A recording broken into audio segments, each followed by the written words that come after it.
Hello everyone. জানো আজকে কোথায় এসেছি? এসেছি আমাদের কলেজে। দুজনের হাতে মেহেন্দি পরিয়েছিলাম। ভাবলাম কলেজে গিয়ে ছবিগুলো তুললে খুব সুন্দর ছবি আসবে। দুজনকেই কলেজ মাঠে নিয়ে আসলাম। কলেজ মাঠে ঘাসগুলো খুব সুন্দর সবুজ। ভাবলাম এখানে ছবিগুলো খুবই ভালো আসবে। সত্যিই তাই এলো। সব ন্যাচারাল জিনিসই খুব সুন্দর হয় না? এর আগেও আমি মেহেন্দির ভিডিও পোস্ট করেছি। দেখো আজকেও একটা মেহেন্দির ভিডিও পোস্ট করছি একদম শুরু থেকে শেষ পর্যন্ত। প্রথমে স্টার্টআপটা শুরু করেছি লোটাস দিয়ে। আমার প্রোফাইলে প্রচুর ব্রাইডাল মেহেন্দির ছবি রয়েছে। ভাবলাম সেমি ব্রাইডাল মেহেন্দির তো খুব একটা ছবি দেওয়া হয় না বা ভিডিও দেওয়া হয় না। সেই জন্য পরপর দুটো ভিডিও করলাম সেমি ব্রাইডালের। আশা করি যারা মেহেন্দি করতে ভালোবাসো বা মেহেন্দি পড়তে ভালোবাসো তাদের এই ভিডিওগুলো ভালো লাগবে। যাতে তোমাদের খুব বেশি সময় অপচয় না হয় সেজন্য ভিডিওটা একটু ফাস্ট করা হয়েছে। আজকে একটু বিতর্কিত কথা বলবো, হয়তো কথাটা অনেকেরই পছন্দ হবে না।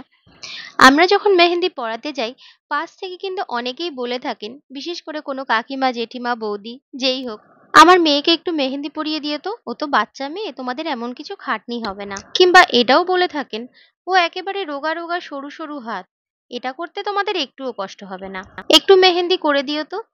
কিন্তু পেমেন্ট চাইতে গেলেই তারা ভীষণভাবে অখুশি। একটা বাচ্চা মেয়ে একটু মেহেন্দি পরিয়ে দিয়েছে তার জন্য আবার টাকা দিতে হবে?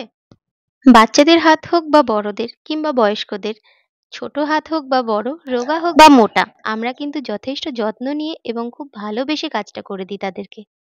আর্টিস্টকে তার আর্টের মূল্য অবশ্যই দেওয়া উচিত। আপনারা হয়তো মনে করছেন এই ২-৪ ঘন্টার জন্য এসে হাতের মধ্যে কি একটা আঁকিবুকি কেটে গেল আর তার জন্য এত টাকা চার্জ করছে। কিন্তু বিশ্বাস করুন, মাত্র এই ২-৪ ঘন্টার মূল্য আমরা নিই না। এই ডিজাইনগুলো হাতে বসাতে এর পেছনে অনেকটা সময় ব্যয় আমাদের করতে হয়েছে। বাড়িতে প্রচুর প্র্যাকটিস করতে হয়েছে, অনেক সময় ইনভেস্ট করতে হয়েছে, অনেক শ্রম ইনভেস্ট করতে হয়েছে। যেকোনো ডিজাইন যে কেউ করতে গেলেই প্রথমবারেই কিন্তু সেটা সঠিক হয় না। সেটাকে বারবার অভ্যাস করে করে তবে সঠিক জায়গায় আনতে হয়। আমরা ঠিক কোন মূল্যটা আপনাদের কাছ থেকে নিয়ে থাকি জানেন? কোনো ডিজাইন আপনাদের হাতে সঠিকভাবে তৈরি করে দেওয়ার আগের প্র্যাকটিসের যে শ্রমটা এবং সময়টা আমরা ব্যয় করি, ঠিক সেটার মূল্যই আপনাদের কাছ থেকে নিয়ে থাকি। সেই জন্য ভুল বুঝবেন না যে এইটুকু সময়ের জন্য এসে এতগুলো টাকা নিয়ে গেল। অনেকেই আছেন, তারা এমনটা শুধু ভাবেনই না, এমনকি বলেও ফেলেন। আবার অনেকে আছেন তারা কিন্তু যথেষ্ট ভালোভাবে বোঝেন বিষয়টা। থাক, অনেক হয়ে গেল অনেক নেগেটিভ কথা। এবার একটু পজিটিভ কথায় আসি।